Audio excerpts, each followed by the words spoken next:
শেখ হাসিনার বিরুদ্ধে যে দুটো মামলা আছে, একটা জুলাই আগস্টের গণহত্যার ব্যাপারে আর একটা হচ্ছে গুম এবং এক্সট্রা জুডিশিয়াল কিলিংয়ের ব্যাপারে।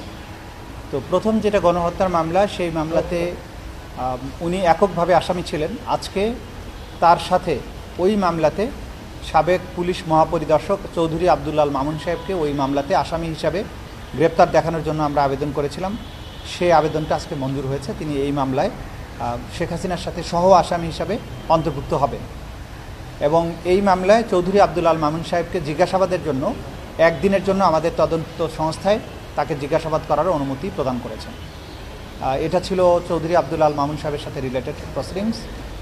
সাভারের আসাবুল ইয়ামিন সহ সাভার এলাকায় যে গণহত্যা হয়েছিল, সেই গণহত্যার মামলায় সাভার অঞ্চলের আওয়ামী লীগের এবং যুবলীগের নেতৃত্বে যারা এই হামলায় অংশ নিয়েছিল, তাদের মধ্যে থেকে 3 জনকে, যারা ইতিমধ্যে কারাগারে আটক আছে, তাদেরকে আজকে আটক দেখানোর জন্য আমরা আবেদন করেছিলাম। সেটা মঞ্জুর হয়েছে।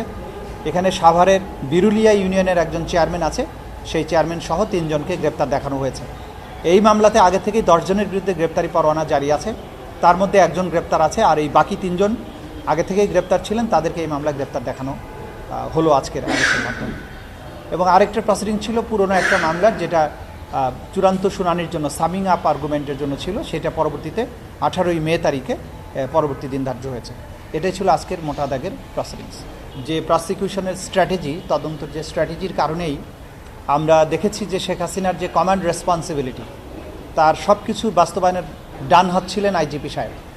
সে কারণে আমরা কৌশলগত কারণে তাকে এই মামলাতে অন্তর্ভুক্ত করেছি এবং তার সম্পৃক্ততা আছে, যেভাবে শেখ হাসিনার অপরাধ প্রমাণের ক্ষেত্রে তার সম্পৃক্ততাটা দরকার ছিল, যে কারণে আমরা এটা করেছি। এটা আমাদের কৌশলগত সিদ্ধান্তের ব্যাপার। তার মোবাইল টোবাইল পাওয়া গেছে? এখন পর্যন্ত পাওয়া যায় নাই, আমরা সার্চ করছি, আমরা চেষ্টা করছি, যে আশা করছি হয়তো পাওয়া যেতে পারে, দেখা যাবে।